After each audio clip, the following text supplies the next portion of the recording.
Okay, fine. All right. Marina Carr, Ireland's leading and award-winning playwright. Welcome to the interview hosted by the Research Centre for Irish Studies at the British University in Egypt. Thank you so much for giving us your time.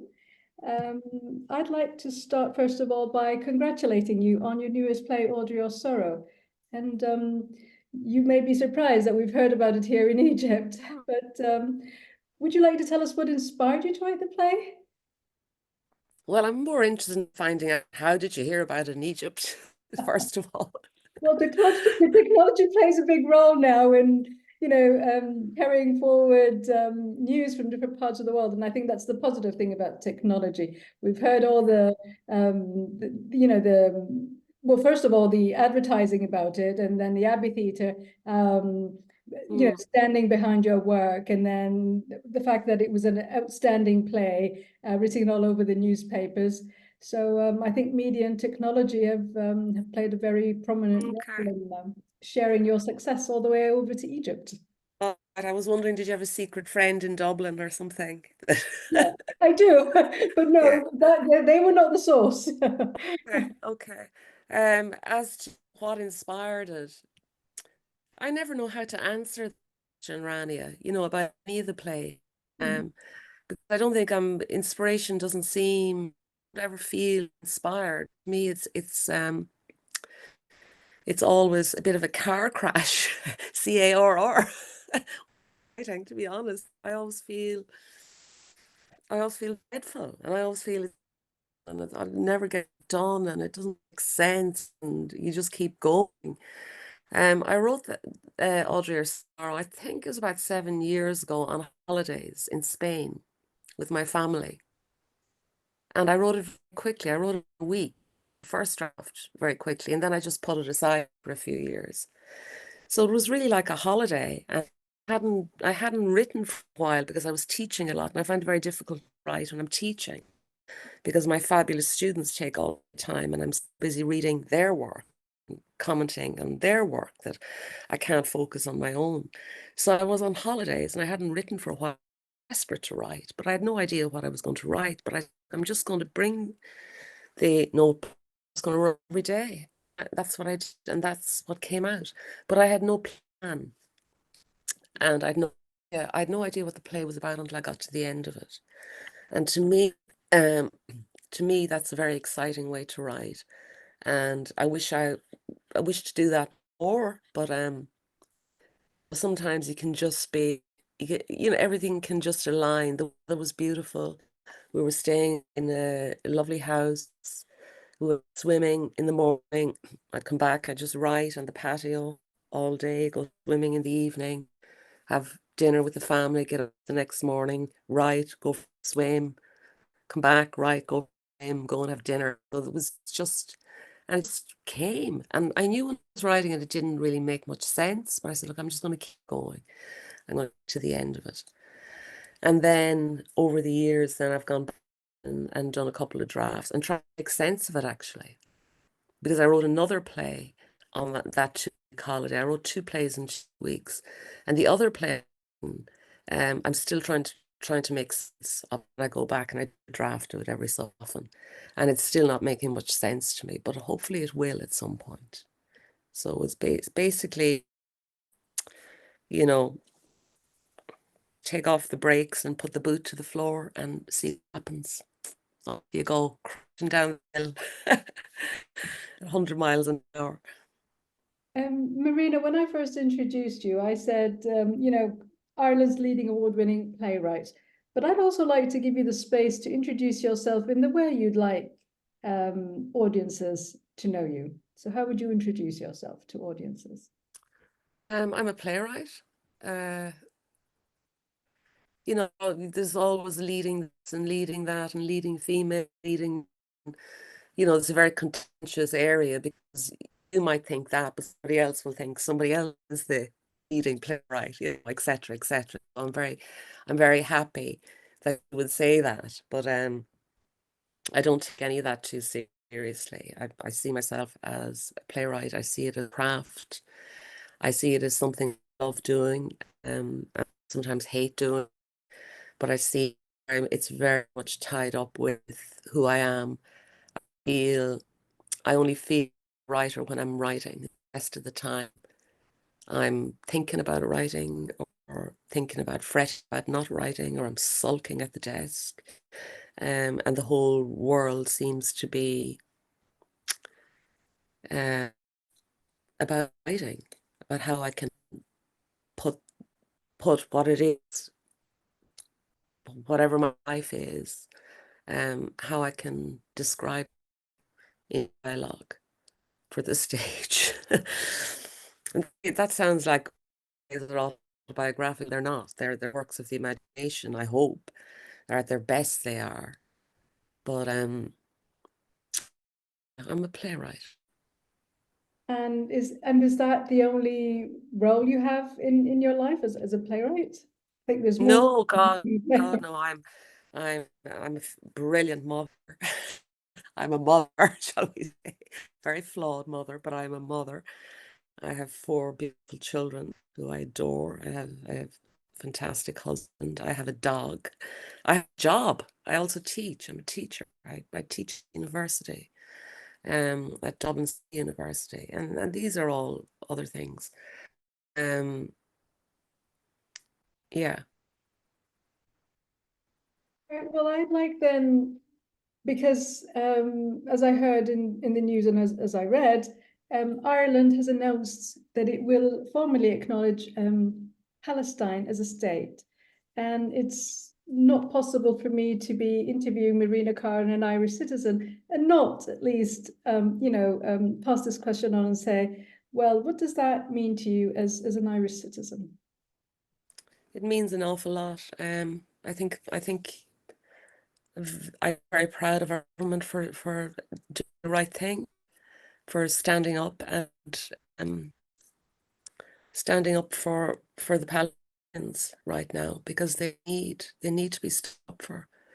They're really suffering. Recognizing them, I think, is incredibly important. I think Irish people know exactly what that means. We're a very young country, a young republic, and our recognition meant so much to us of identity in terms of our shaping our own future, our own destiny, our sense of who we are, our territory, our land, our laws, our language, our culture. These are crucial things that identify anyone's sense of who they are and their place in the world and where they're from. And for that to be in dispute and for that to be threatened, to me, it's horrific. We have a very traumatic colonial past, as you are well aware, and that's in our DNA, and we carry that. So I think we particularly in the country particularly feel for what the Palestinians are going through. Watching this car fold, and it's always shocking at that you feel responsible, you feel complicit in watching this. You think of all these little children and the suffering they're going through, and it's just hard. And they've done nothing, and it's just I don't I don't know. I get very emotional. Any kind of violence kind of me out. Um, and the suffering. It's I can't speak about it. I'm not there, but I cannot imagine um how how they are able to breathe. They're able to stand up with what, and the silence of most of the world really shocking to me, and the lies that are being told, the narrative, and the jostling for power and the pawns. And then you take the long view and you realize the whole history of the world is of invasion. Our ancient book, the Laura Gavala, is the book of invasions, one of the oldest books in Ireland. It's all about invasions. We've been invaded. It seems that human history is invasion, appropriation of territories, It's about war. It's about rap. It's about savagery. And unfortunately, it seems that everybody gets their turn. That does not justify what is happening presently, but a long historical view of the history of the world. And that doesn't make it any easier, probably makes it worse for the people who are subject to these invasions and appropriation and savagery. But yeah, I don't know what else to say. Well, Marina, if I may ask you just to adjust the lighting, because now, I mean, I can see the trees brilliantly behind you, but we cannot see your face. Oh, you can't see my face.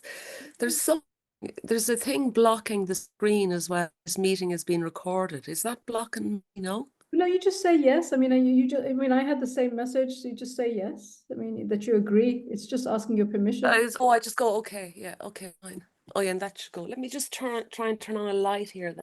Yeah. Because this is always happening. Yeah.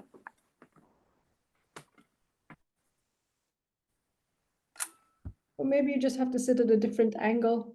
Yeah, and maybe move. Let me see, will this any better? So maybe if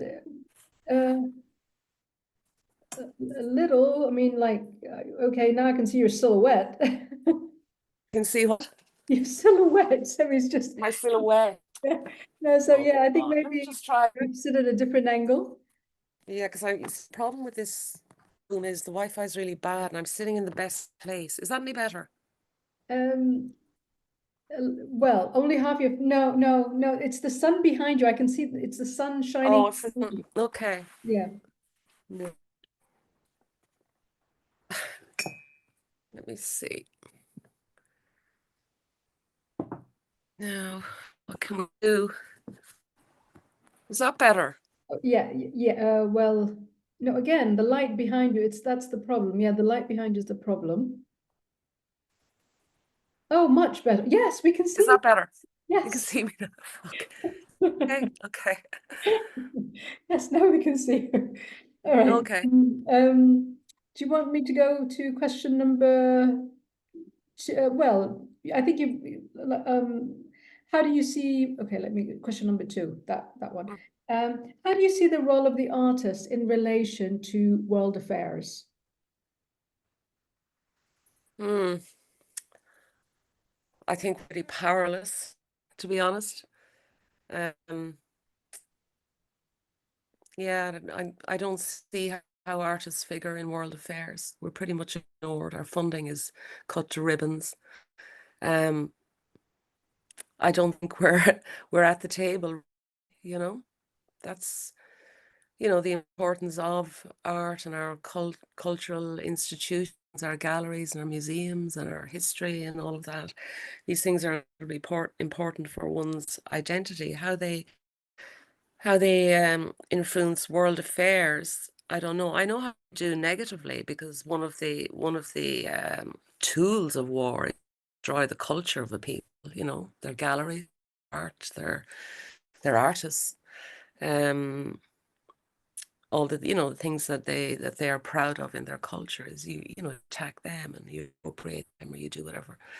So they must have some value, maybe. But artists, the living artists, I don't think we've any sway whatsoever. I think we're laughable to these power mongers. We don't matter.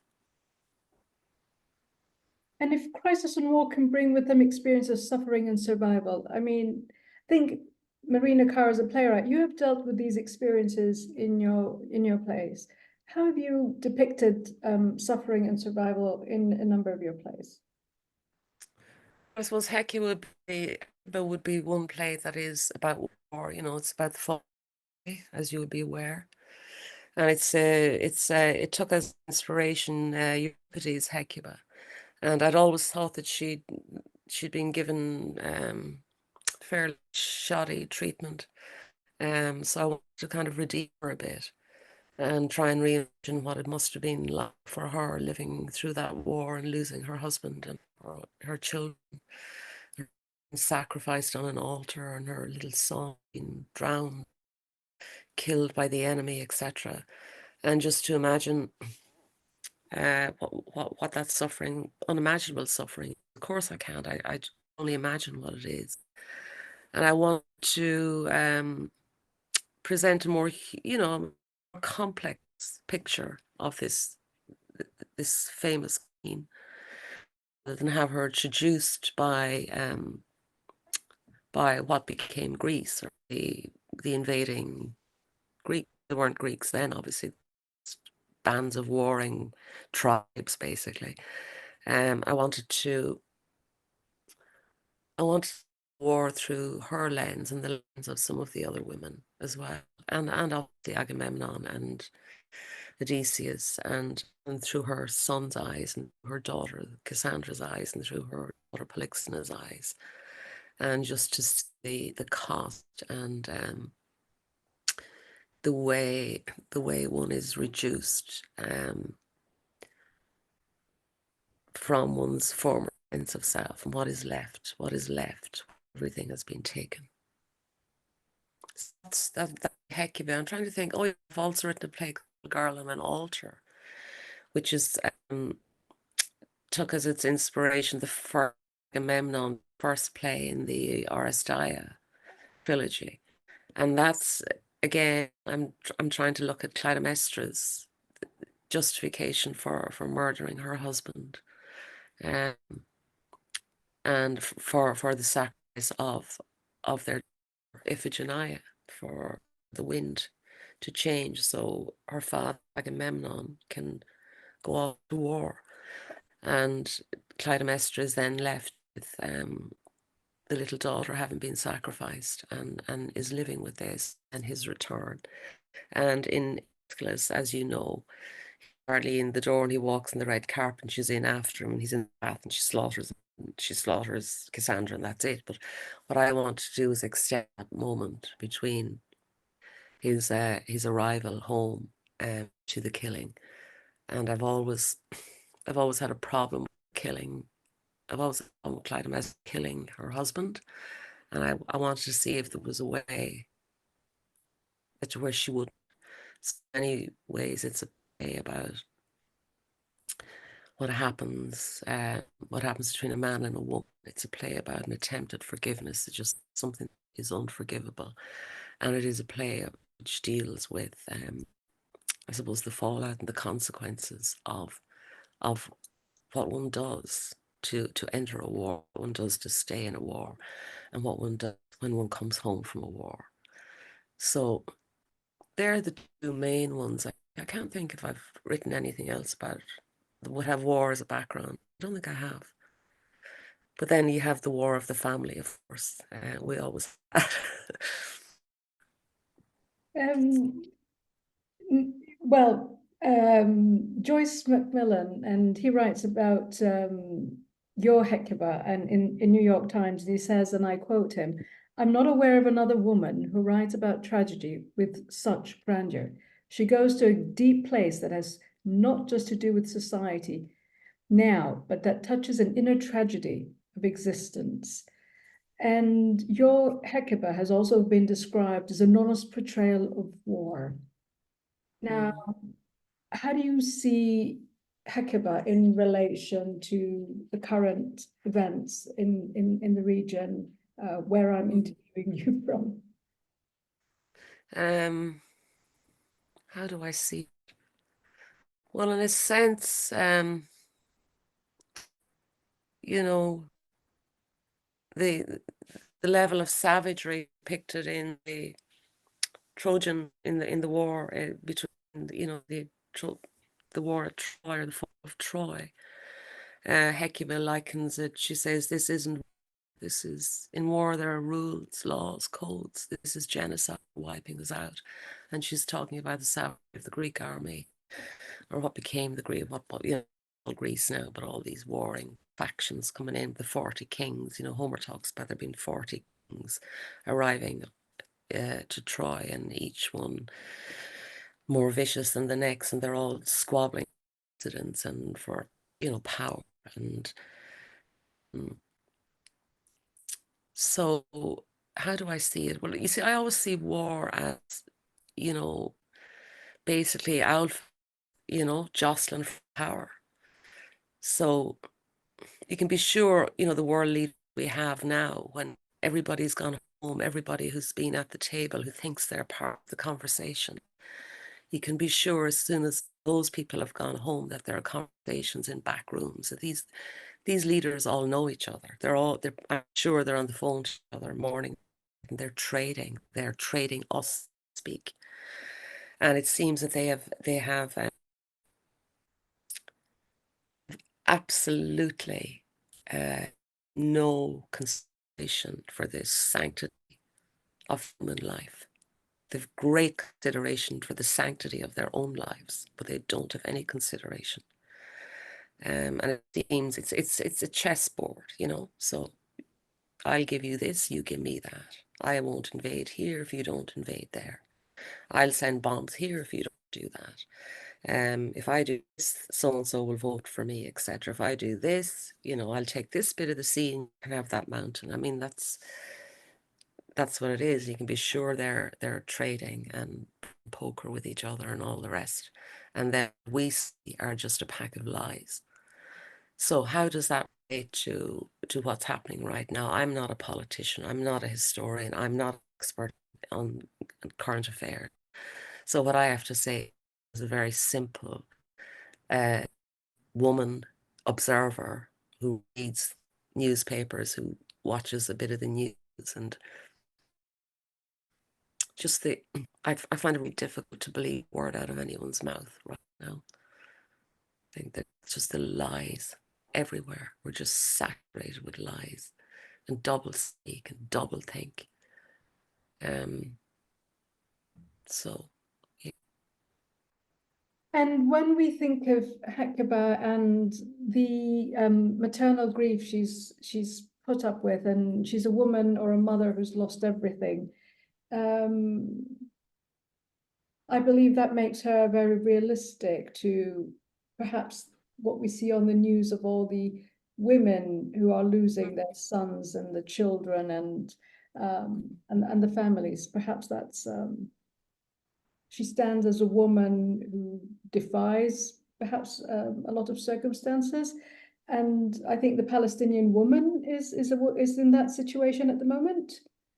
But if we, and correct me if I'm wrong, I believe some say, and you may have mentioned this at one point, that history is written by the winners. Well, that's very well known phrase, isn't it? I suppose my point was, I think myths, history, yes, by the winners, but I think myths are too. If you look at the whole Greek idea that has come down, still kind of we're living that out. That kind of aggression, kind of male-dominated society, that idea, those ideas of truth and beauty, the good, the theory of the forms, we're shadows flickering on the wall. It's very hard for us to see the real. It's very hard for us to see what is true. I've kind of lost the train of my thought there, Rani. What was the question again? Oh yeah, the woman, the woman as We say history is written by the winners. Oh yeah. The rest of that was just a comment, but what I was going to say is that perhaps historians previously wrote history from their perspective, or the winners wrote history, but technology now documents history, and I don't think we'd actually technology was the Imaginaire for us at one point. It was something that we'd never imagined. But now today, even if historians are documenting history in the name of the winners, technology is documenting history in a different way, live, perhaps giving more prominence and voice to the oppressed. So my question was going to be, within this new advancement of technology in the digital era, who's the winner now? Who would be the winner? Well, certainly not the oppressed. They wouldn't be in the situation they're in. I don't know what. Well, yes, we have a record. We have a visual record. We have an oral record.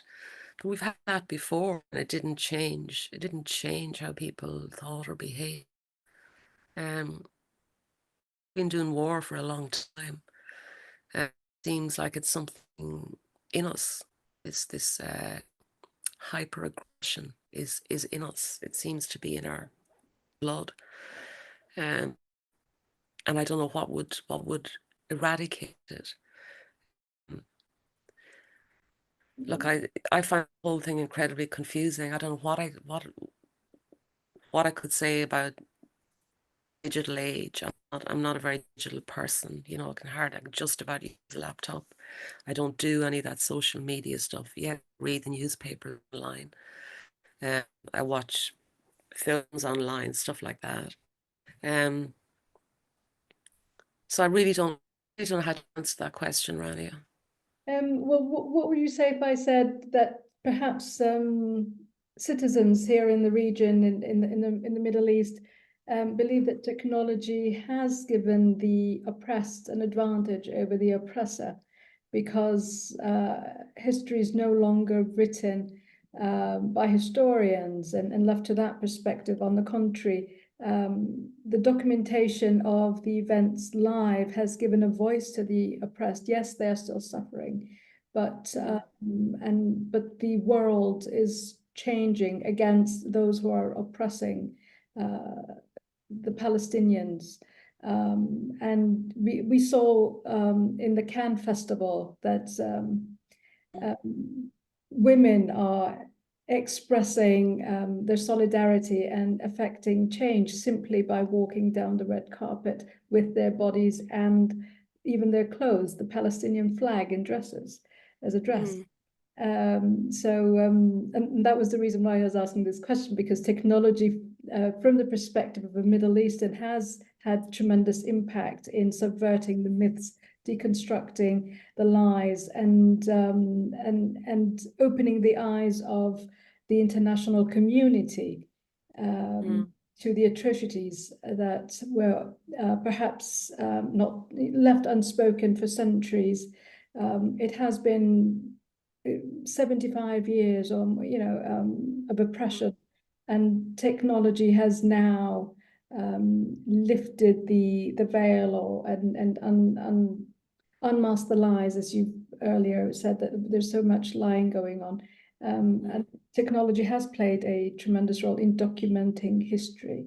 So that was the reason why I asked you what, Yeah, now. it's a really interesting question, because I mean, yeah, it's documenting it, but it's not making any difference, you know. The oppressor is still oppressing. The politics on are being they haven't altered really. Ireland, Spain, and Norway, I think. I mean, it's shocking to me that that's all. They're the only ones who actually. That's really shocking to me. What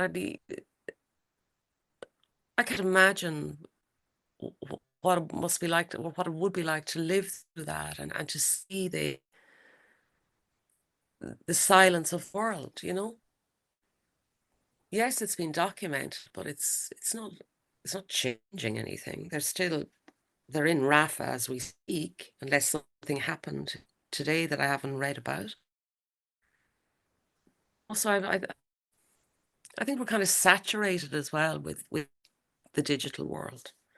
Maybe we've become sensitized, and it's every time you open a newspaper or turn on your laptop or watch news, there's a war zone, and it's kind of, the narrative is the same, the pictures are almost the same. It's a different part of the world, but it's the same thing.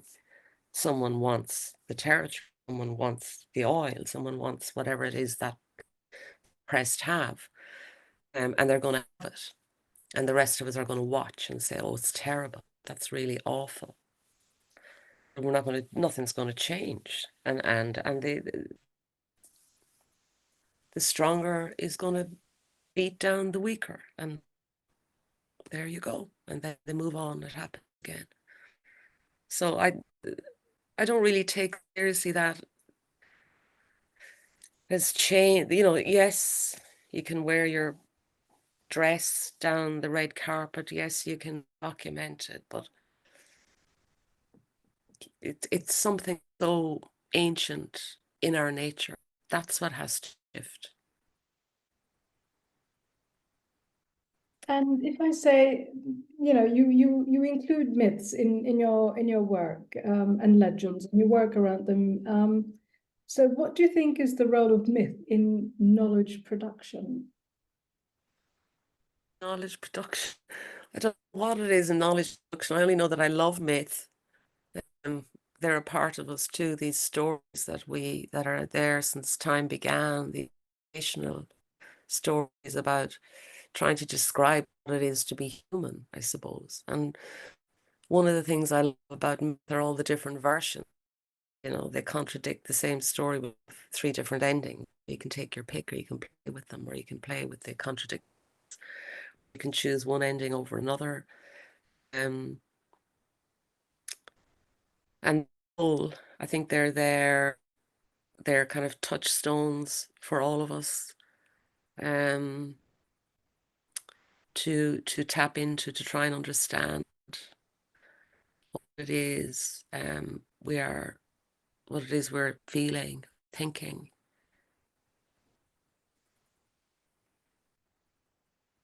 And if I ask you about imagination and its impact on the spectator. So, for example, Hecuba has come forward to the mind of many scholars and researchers, your Hecuba, because of what's happening, the war that's happening in Gaza now. So, what do you think the role of imagination is in relation to the spectator or the audience?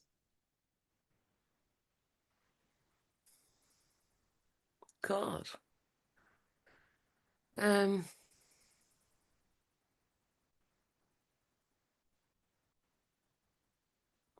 do you mean in responding to a painting or music? What, is that Yeah, what you're I mean, asking me? because Hecuba is about war, Oh, and about war. Okay. yeah, so Um, it has come to the forefront of many people's mind, particularly academics who are aware of your play and have read it or have heard about it, and immediately was like, but this has conjured, you know, feelings of bonding with the play and tied it immediately with the events taking place in Gaza, as we witness, yeah. you know, a whole nation being, eradicated, Mm, and the suffering of the Palestinian woman, and the loss of the children and the husbands and the pain yeah. and so um so I what wrote that play, the Syrian war, I think, was on, and or just after I'd written it, the Syria imploded, and it was done at the RCIS, and all the commentary around was, oh, it's about Syria. It wasn't about Syria because Syria hadn't happened. I wrote it. It was about Troy. But there's something universal, I think, about a war situation. The same things happen. I remember reading somewhere about in a war, the young men are the first to suffer. They're sent out, the young men, and the next uh, are the children, and then third are the women, and then it's everyone else. So that it's that order: the young men, children, and women. They're the first 3 groups that suffer most.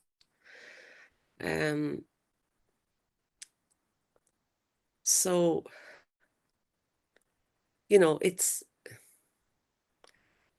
because I suppose the first great war in Western literature that's described, you know, Troy, it has kind of it's there's a blueprint for for me, war, stories about war, what happens in a war, and how people behave in wartime. So it's easy to say, oh well, it's about Syria, or no, it's about Ukraine, and it's about Gaza, which was never my intention. Obviously, I don't read the future, but these are tropes, and these are things that happen in war. So that's how I would answer that. Well, I was going to ask you the next question, and you already said I don't know about the future. It's like, how do you envision or imagine the future as a playwright who often critiques society given the current circumstances? And it's not just the war in Gaza, but also there's Ukraine as well. There's also a famine happening in Sudan. So nobody's talking about Sudan. Well, there's very little talk about Sudan, you know, it's what's been going on there. forgotten. It's been Yeah, forgotten. there's always a war, isn't there? Yeah. So So, as a playwright or as an artist, the and future, how do I, yeah. imagine it. See, Oh God. Well, I think I don't know. I think we're all very unsettled at the minute, and I think we're all very, I think there's an awful lot of fear and suffering in the world right now. And people seem to be, polarizing, and, the digital age, I think, has increased our capacity for immediate cruelty to each other just on a casual basis, we don't seem to have much store by manners, or just by giving people the benefit of the doubt. There's this urge to cancel, there's this urge to criticize, there's this urge to not listen, this urge to state one's opinion strongly, and not to care or consider its opposite. So I've no idea about the future, but it is a bit worrying, I think. But then, was it not ever thus? yeah. And if we look, if we go back to colonialism and imperialism and the impact of that, how do we see that falling at the juncture between the mythical and real? Well, these myths are also very hierarchical, aren't they? There's there are gradations of what would we call it? There's a pecking order. There's a pecking order in these stories. It's in the fairy stories as well. They're kings and they're queens, and then there are slaves and servants, and there are people who are given more precedence and more respect than others are given. So where does imperialism and colonialism fit in with mythology? I mean, it's a very broad question, Andy. I really don't know if there's a specific myth I want to speak about, but it's such a broad question. I really don't know how to answer that either. Do you know? Sorry. Do you think now, with as an artist, when you start writing your work, do you think when you start writing your work and you have to include or depict experiences of suffering and hardship and crisis and war, do you, as an artist, experience through the Imaginaire a blurring between the real and the imagined? Does that happen? Well, no, it's all real to me. When you're writing, it's all very, of course you're inventing, you think you're making up the character, but in the imagination they live, they breathe, and they if you're getting it anyway right, they take and they start to write themselves. Sometimes you can be digging and digging and digging away and getting no, A friend of mine calls it like breaking rocks. It's like you're just breaking rocks, and then sometimes you can just hit this golden seam and it comes gushing at you. But I don't see a blurring between the imagination and the real, because I think we live as much in the imagination as we do what the real means. I don't really know what imagination means. We're such a combination of both. You know, we're, I suppose, we're both sitting in, for want of a better word, the real world, but we're thinking all sorts of things. I'm thinking all sorts of things. I'm talking, you're thinking all sorts of things. Talking to me, sitting in the real, but your imagination and the real, they're kind of the one. They're all part of you. So I don't understand really blurring, and I don't understand when people talk liminal. It's a very fashionable word now in academia, as you'll be well aware, this liminal space. I've never really understood that. I mean, intellectually understand it, but I don't know. I don't know what I'm trying to say. To me, it's all real, and it's all the imagination. You know, we are products of imagination. We're creatures of imagination. We're a dream. We're a dream, and we're a nightmare, and we're flesh and blood, but we're also soul. You know, we all have our notions of you know, we all have our belief systems. We have our belief system about how to behave in this one. We have our belief systems about what happens when we die. Do we die? Do we just go into the ground? Do we go up and smoke, or do we pass on to another world, another dimension? I mean, all of these things are how we the idea of who we are, the idea of even saying I is a massive feat of the imagination. I am Marina. I am such an age. I live in such and such a city. I do this. I do that. I did the other yesterday. Even to say that, you're talking about the past. And what's the past? Did it happen? Did yesterday happen? Is it gone forever? What do I remember about yesterday, today, right this second? Even as I'm remembering, it's gone. It's become the past. And then tomorrow, what's tomorrow?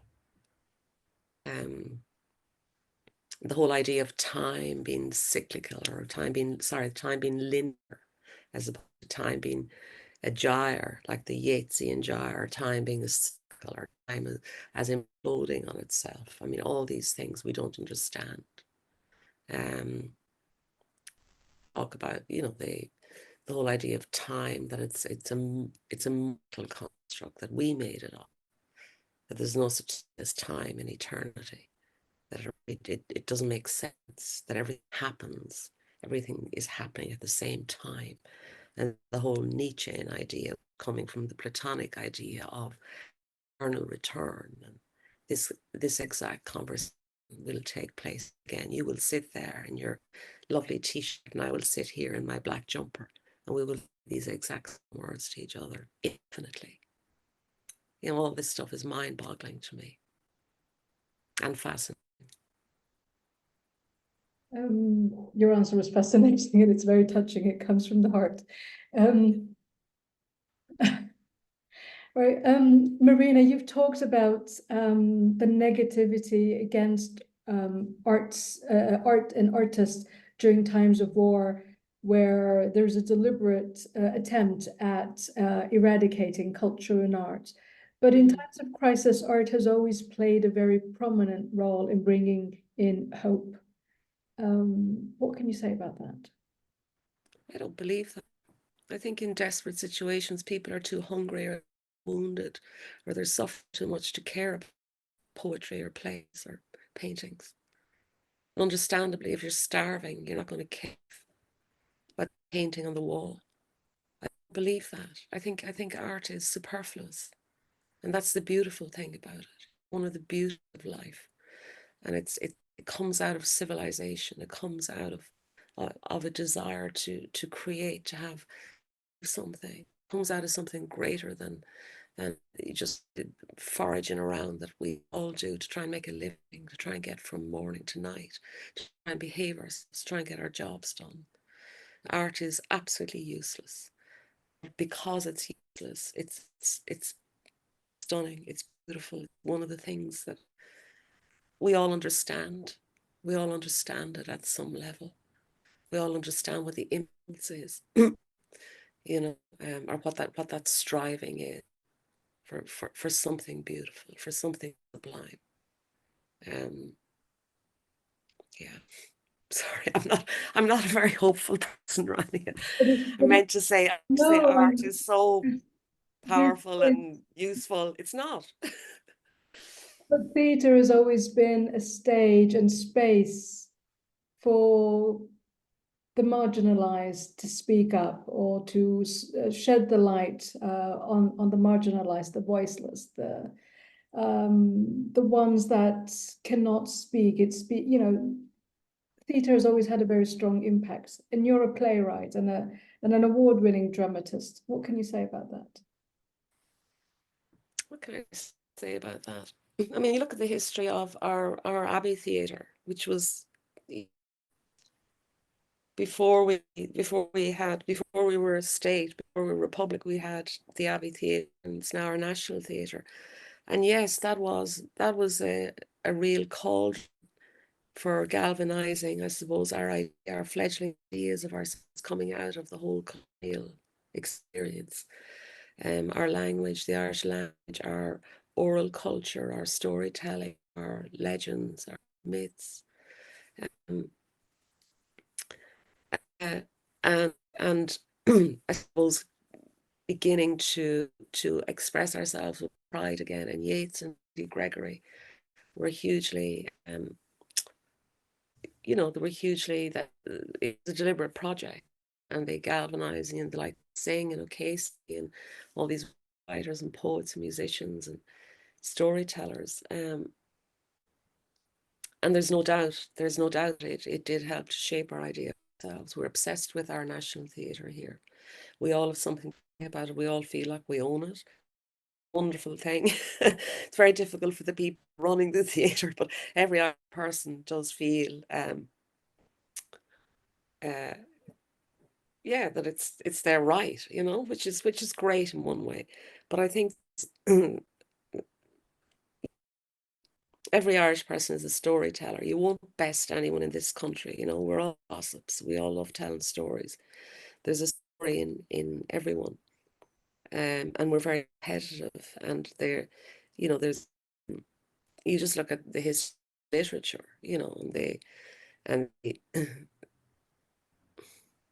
even the way we have molded the English language to suit ourselves. We don't speak the Queen English, we speak Hiberno English, which is a very particular way that Irish people use the language, with the racial memory of the Irish being under it. So we're great with metaphor and all of that. That's vanishing now, but until recently, we have no problem with metaphor. We love metaphor, and that the language is full of metaphor. So the idea of the arts in, sorry, I'm getting your question, or it's around identity, is it? Identity as a nation. Identity as a nation, and also, yeah. Restoring hope at times of crisis. I suppose just the fact of making the art is probably therapeutic or something, but it depends on, you're talking like before a war or after a war. You're not talking during a war. There's no hope. And I think it would be arrogant and presumptuous to think that to put on a play is going to help soothe the woman who's just lost 5 children or whatever, it's going to make any difference. That's her play. Her play in her mind. It's the loss, the grief, the house is gone, the child, the husband is gone. So nothing anyone could write, paint, or make a film about is going to remotely approximate what that sorrow is. People may have been too dark in my works sometimes, and I say that I couldn't write anything that could match the darkness of this world. I could not. I couldn't even begin to. It's so immense. You know, and you try and express. I mean, I don't consciously try and express what's going on, but it seeps into your writing. And if my work is dark, it's because the world is dark, and that's coming out. It's coming through me. It's like I'm seeking it. But to go back to your question of art providing hope, I don't know. I can't speak for anyone else. I know for myself, it wouldn't matter to me in a crisis. I wouldn't be the last thing I'd be thinking about. And if I was to invite Marina Carr to read something from her work this evening, what would Oh my goodness. what would you choose, or what would you read? What I read? Well, I could read a passage from Hecuba if you want. It's not very. It's not very uplifting. What? I would leave that up to you. I'll let you choose what you want to read this evening.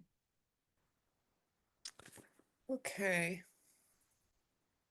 God, I hadn't thought of that. Let me just give me a second.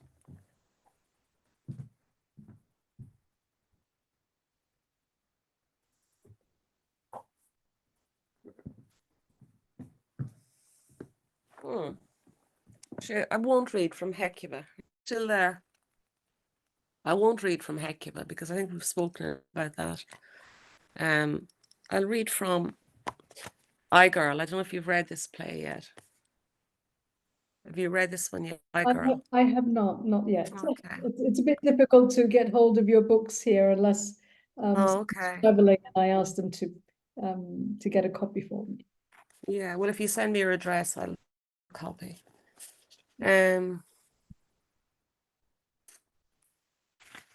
Okay. This is based on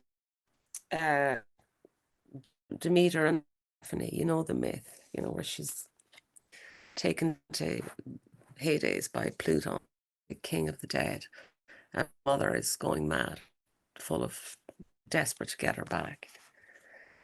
It's just kind of a meditation on that. Can you hear me? Yeah. So Carol's life involves going to the underworld for half every year. This is what I said to my waiting mother, Demeter, when she was railing against Pluton, my blue lover, my uncle, her brother. The Paleolithics got it right with their Shango bone. 14 days out of 28, girls, women are not at home. Men, ever present, are vigilant, are quick to judge. You're that, are you off today? When really, I'm just in love with, like the elders taught the girls in the cave. Its appearance is personal, it's genetic, it's the way I was made.